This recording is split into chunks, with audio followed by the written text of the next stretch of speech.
Waalaikumsalam warahmatullahi wabarakatuh. Alhamdulillahi rabbil alamin. Assalatu wassalamul atammanil akmalanil adwamanil mutalazimani ala qaidil hurril muhajjalin wa ala alihi wa sahbihi wattabi'ina wa man tabi'ahum bi ihsanin ila yaumiddin. Subhanaka la ilma lana illa ma 'allamtana innaka antal alimul hakim. Subhanaka la fahma lana illa ma fahamtana innaka antal jawadul karim. Rabbana ftah bainana wa baina qaumina bil haqqi wa anta khairul fatihin. Thumma amma ba'du. Bismillahirrahmanirrahim. Qala al-muallif rahimahullah wa nafa'ana bihi wa bi'ulumihi. Qala radhiyallahu anhu la tatlub iwadan ala amalin lasta lahu fa'ilan yakfi minal jaza'i laka 'alal 'amali an kana lahu qabilan. La tatlub iwadan, la tatlub ojo nuntut sapa sira.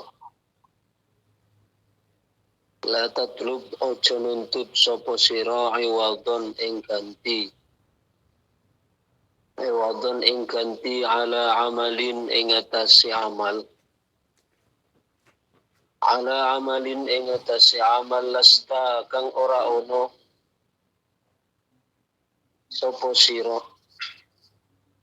Lasta kang ora ono sapa sira lahu maring amal iku fa'ilan wong kang lakoni. Janganlah kamu menuntut balasan terhadap amal yang engkau bukan pelakunya.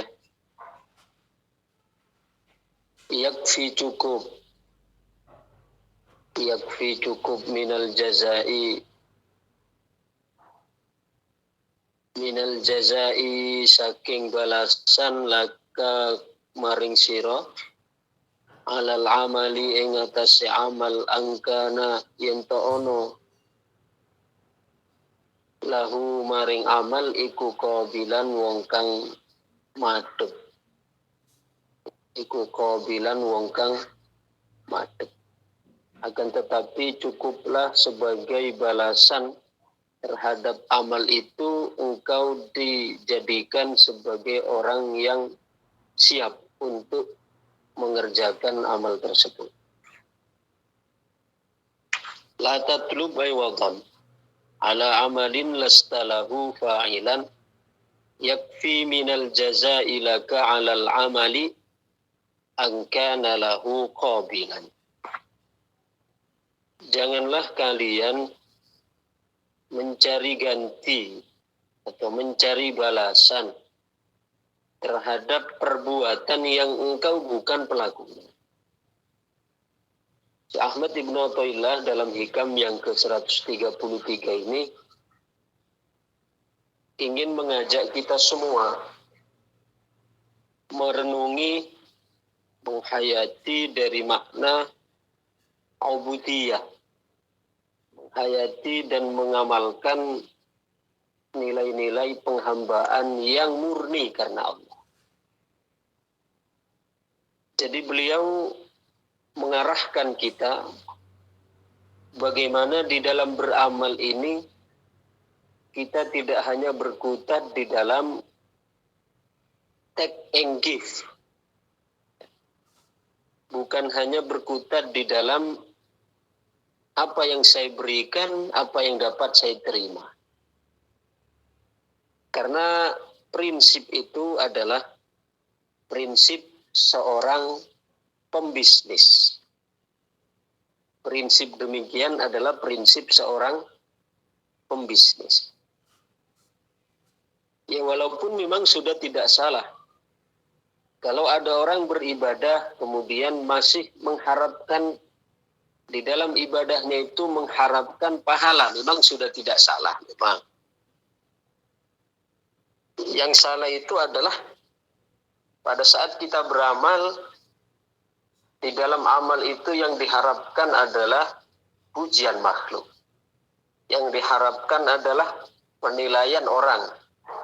Yang kita harapkan adalah apresiasi dari sesama. Itu yang dicela. Beribadah dengan mengharapkan surga itu sudah tidak salah.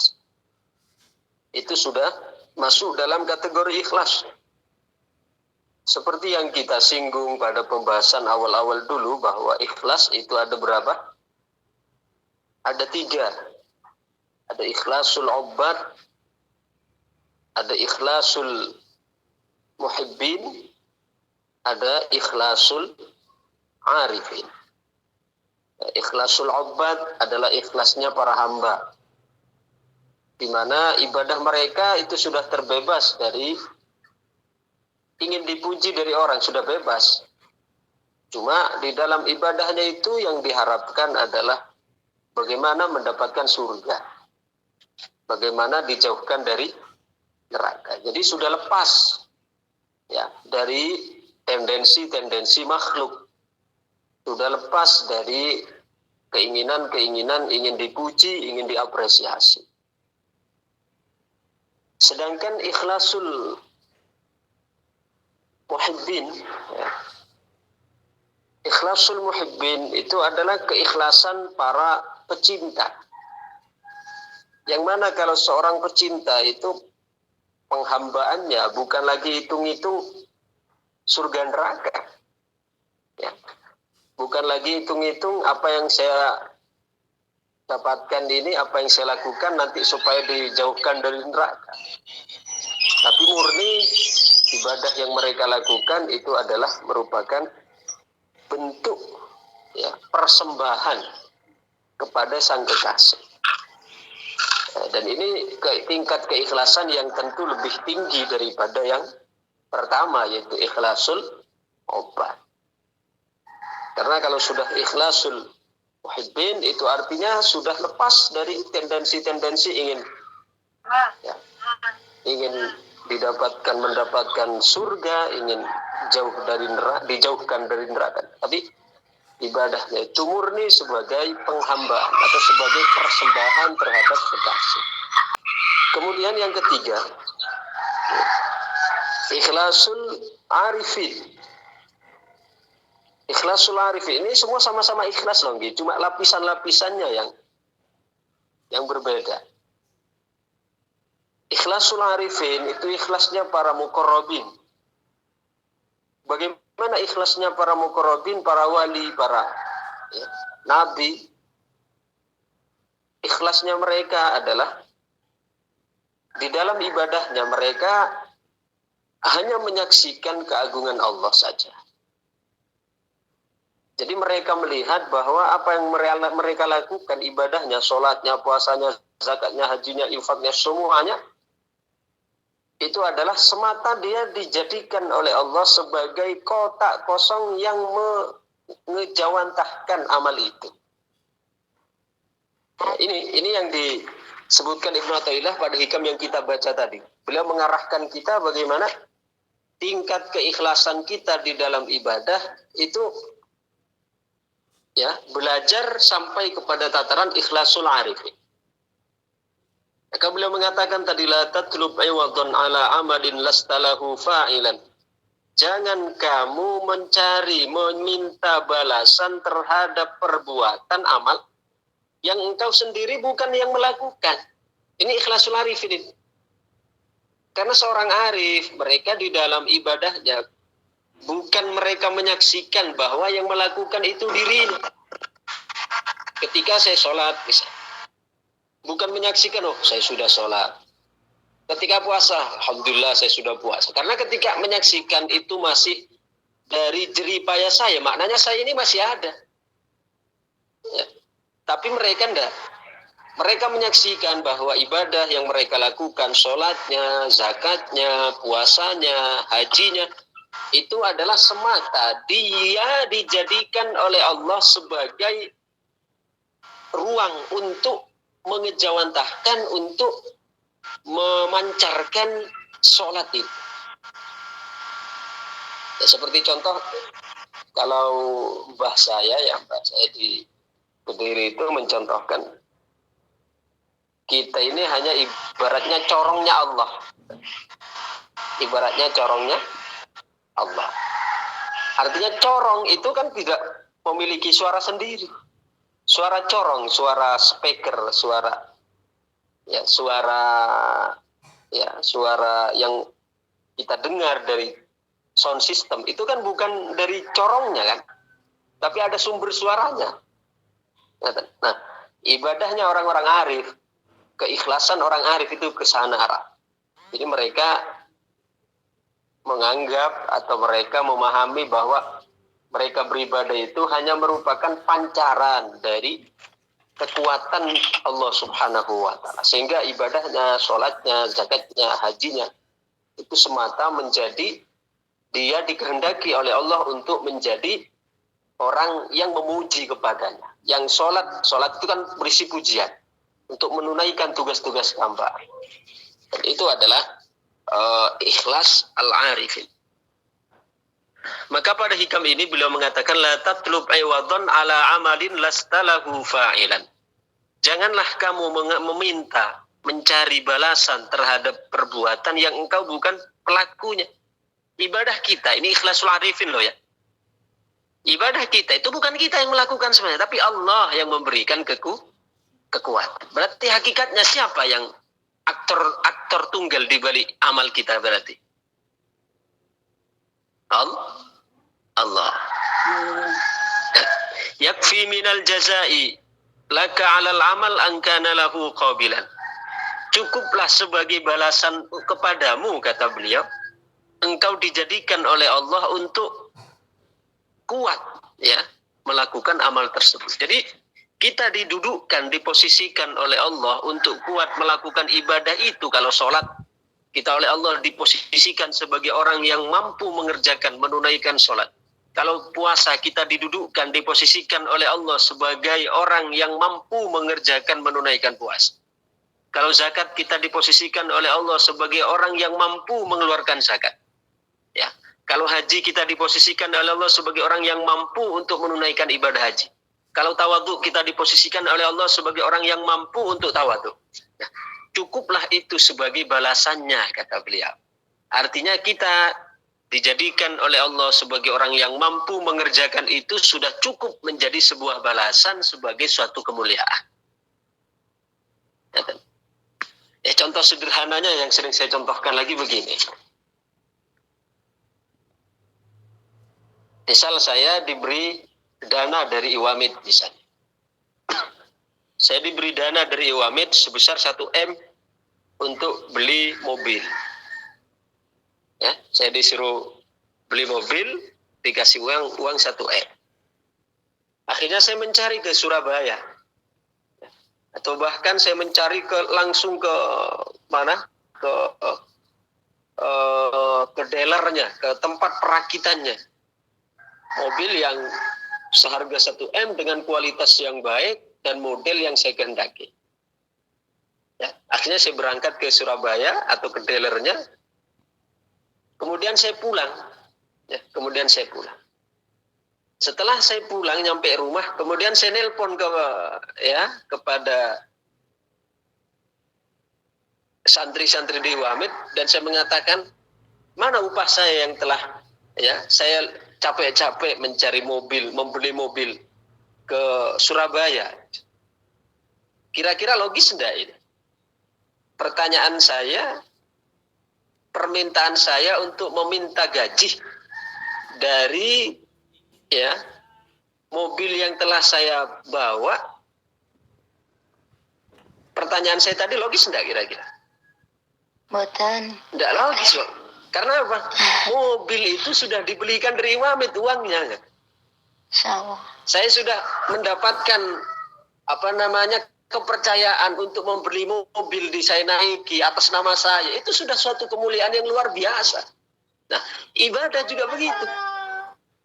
Ibadah, sholat, puasa, zakat, haji dalam kacamata tataran arifin ini loh ya.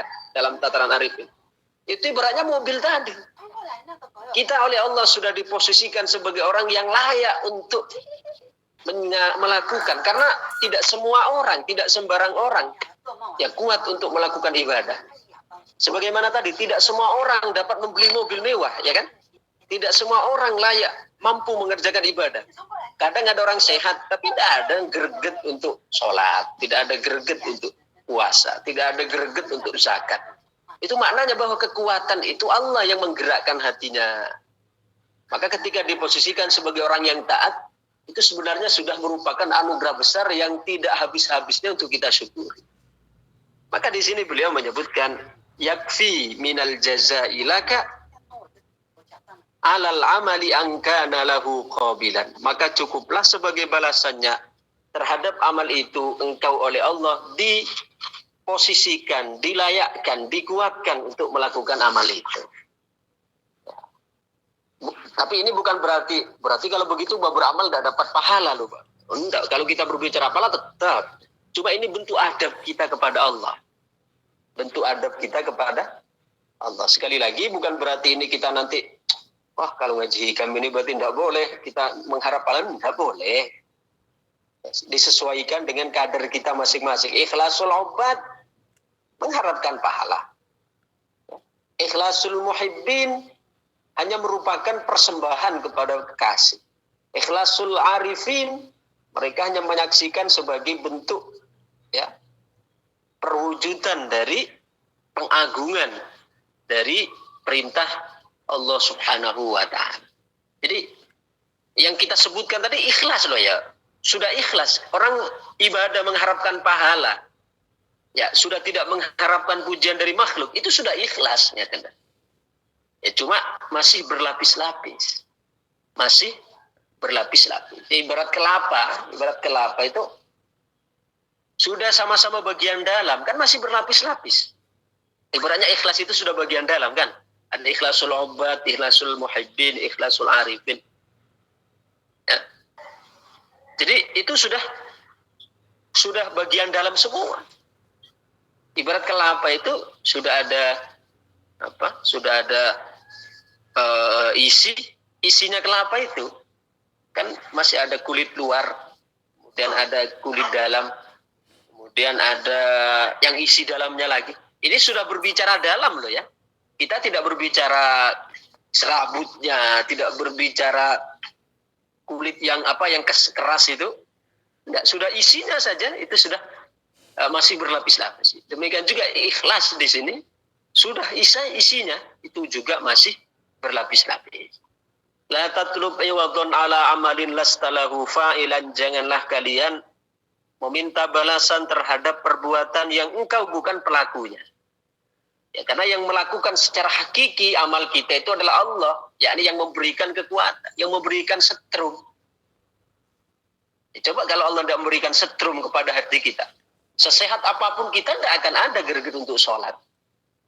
Ya, sesehat apapun kita tidak akan ada greget untuk puasa.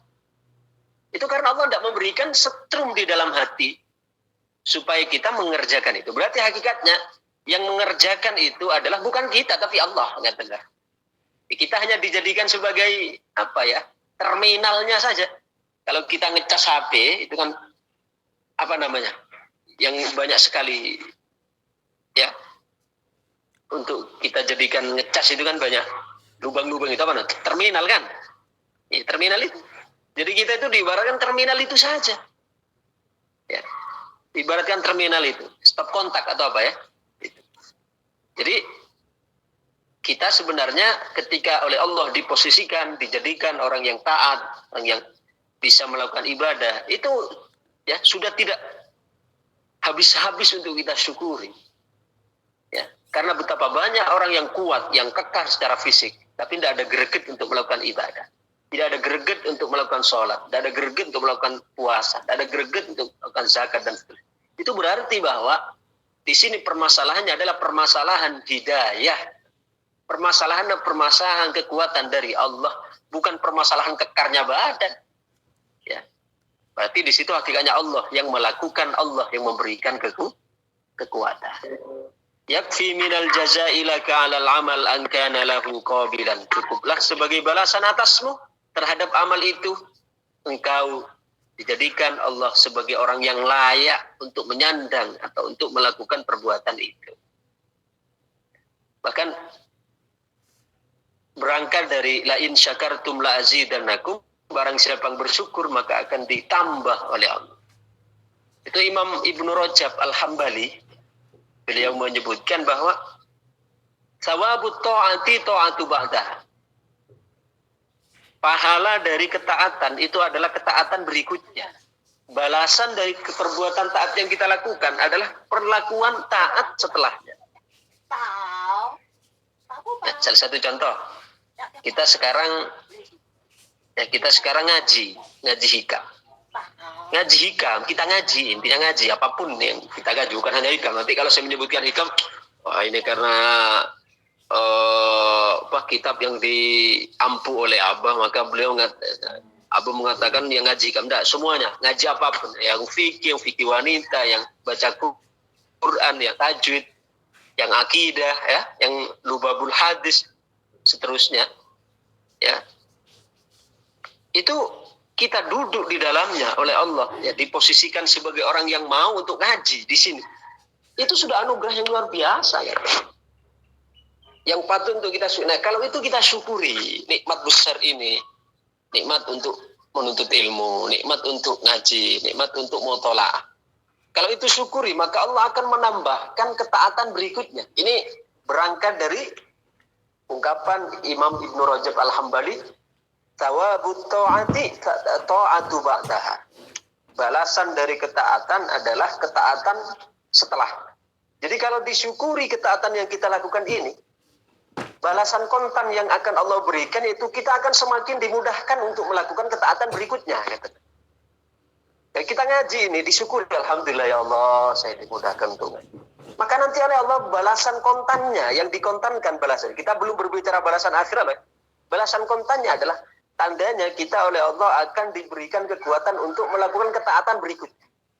Semakin semangat ngaji, semangat. Ya, kalau kita merasakan seperti itu, ketahuilah sebenarnya itu merupakan salah satu indikasi dari balasan Allah terhadap ketaatan kita sebelumnya yang kita syukuri. Tapi begitu juga sebaliknya, kalau kita melakukan maksiat, maka sebelum balasan nanti di akhirat, balasan yang dikontankan oleh Allah adalah apa? Maksiat yang dilakukan berikut. Maka kita hati-hati kalau melakukan maksiat, hati-hati, segera tobati. Karena sebelum kita mendapatkan balasan nanti di akhirat, nampak balasan itu di dunia. Ya tidak harus langsung misalnya naudzubillah tabrakan mati, enggak. Ya.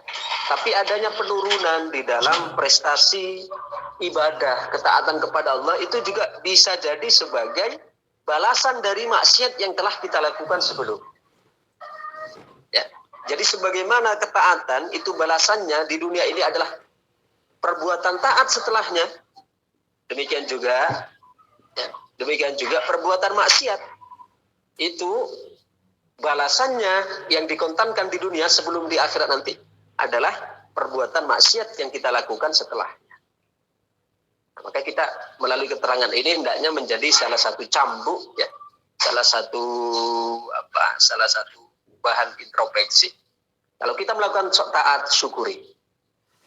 Dengan harapan ketaatan yang kita lakukan ini ketika disyukuri, maka Allah akan memberikan balasan kontan dengan memberikan kita kekuatan untuk melakukan ketaatan berikutnya.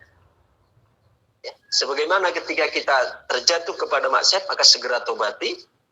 Ya, karena apa? Supaya kita oleh Allah Subhanahu wa taala tidak segera diberikan balasan kontan dari dosa itu, yaitu berupa dosa berikutnya.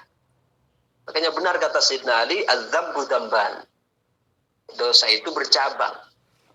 Dosa itu bercabang. Bagaimana bisa bercabang? Iya, ketika kita melakukan dosa tidak segera ditobati, maka akan Allah balas dengan balasan kontan dosa itu dengan dosa berikutnya. Ya, artinya semakin dibukakan pintu dosa, semakin dimudahkan melakukan maksiat. Nah, kita harus hati-hati, curiga dengan diri sendiri kalau seperti itu. Ya. Itu adalah karena kita melakukan dosa yang belum ditobati, maka Allah berikan balasan kontan di dunia sebelum di akhirat dengan kita diberikan kekuatan untuk melakukan terus dosa-dosa dan seterusnya. La tatlub aywadun ala amalin lastalahu fa'ilan. Janganlah kamu mencari balasan terhadap perbuatan yang engkau bukan pelakunya. Yakfi minal jazaa'i laka 'alal amal, dan cukuplah sebagai balasan atas amalmu itu angkana lahu qabilan, engkau dijadikan oleh Allah sebagai orang yang menghadap. Maknanya menghadap, yang siap, yang yang layak untuk menjadi terminal amal itu. Ya, untuk melakukan terminal, untuk melakukan amal. Ya, jadi yang disaksikan itu adalah kekuatan Allah semua. Ya. Sehingga kita contoh sholat. Sholat kenapa ketika salam itu langsung astagfirullah? Apa yang diistighfari? Ya. Padahal kita sholat itu bukan melakukan maksiat. Kita sholat itu melakukan taat. Tapi mengapa kok istighfar? Ya. Habis sholat malah baca astagfirullahaladzim, astagfirullahaladzim. Itu sebenarnya merupakan suatu tarbiyah, penanaman pendidikan kepada kita bahwa amal yang kita lakukan itu sebenarnya bukan dari sholat yang kita lakukan, itu bukan prestasi kita. Jadi istighfar itu sebenarnya istighfar yang kita astagfirullahaladzim itu maknanya diantaranya adalah mengistighfari diri kita yang merasa mengerjakan sholat. Itu yang diistighfar. Ya. Jadi mengistighfari diri kita yang merasa mendirikan sholat. Sebenarnya kita ini bukan kita, tapi Allah yang memberikan kekuatan, Allah yang memberikan pertolongan, Allah yang memberikan taufik, Allah yang memberikan iradah, Allah. Kita tidak punya apa-apa kekuatan. Andai Allah tidak memberikan kekuatan kita, apa yang bisa lakukan? Bisa apa kita? Bahasa Jawanya kon bisa lapo. Jadi Allah memberikan kita sebagai orang yang taat, orang yang rajin beribadah, itu sebenarnya suatu anugerah dari Allah, kekuatan dari Allah, pertolongan dari Allah, taufik dari Allah. Maka apa definisi taufik yang pernah saya sampaikan? At-taufiq huwa khalqu qudratin 'alat ta'ah. Ya, khalqu qudratin 'alat ta'ah. Kekuatan yang Allah berikan kepada hamba untuk melakukan taat. Itu namanya kekuatan untuk melakukan ketaatan, itu adalah taufik. Sebaliknya taufik itu namanya khuzlan. Ya. Khuzlan. Apa khuzlan? Khalqu qudratin 'alal ma'siyah. Allah menciptakan kekuatan terhadap seorang hamba untuk gemar melakukan maksiat. Itu khuzlan namanya. Maka Rasul Shallallahu Alaihi Wasallam itu selalu berdoa meminta taufik kepada Allah dan mohon dijauhkan dari khuzlan. Ya, kita juga demikian, mintalah taufik kepada Allah, ya, kekuatan untuk selalu menetapi ketaatan, dan mintalah perlindungan pada Allah dari khuzlan, dari kekuatan untuk melakukan maksiat. Demikian kajian kita hari ini, mudah-mudahan jadi tambahan ilmu yang barokah, maslahat fid dini wad dunya wal akhirah. Amin amin ya rabbal alamin. Allahumma shalli wa sallim wa barik ala sayyidina Muhammadin wa ala alihi wa sahbihi wa barik wa sallim ajma'in. Alhamdulillahi rabbil alamin, hamdan wa ni'mahu wa yukafi wa mazidah. Ya Rabbana lakal hamdu kama yanbaghi li jalali wajhikal karim wa azimi sultanik. Rabbana atina fid dunya hasanah wa fil akhirati hasanah wa qina adzaban. Amin. Allahumma ij'alna wa auladana min ahli al-ilmi wa ahli al-khair wa la tajalna wa iyyahum min ahli syarri wa ahli al-khair. Allahumma fa'na bima 'allamtana wa 'allimna ma yanfa'una wa zidna ilma. Sallallahu alaihi wasallam Muhammad wa ala alihi wa sahbihi wa barik wa sallim. Subhana rabbika rabbil izzati amma yasifun. Wassalamun alal mursalin walhamdulillahi rabbil alamin. Al-Fatihah.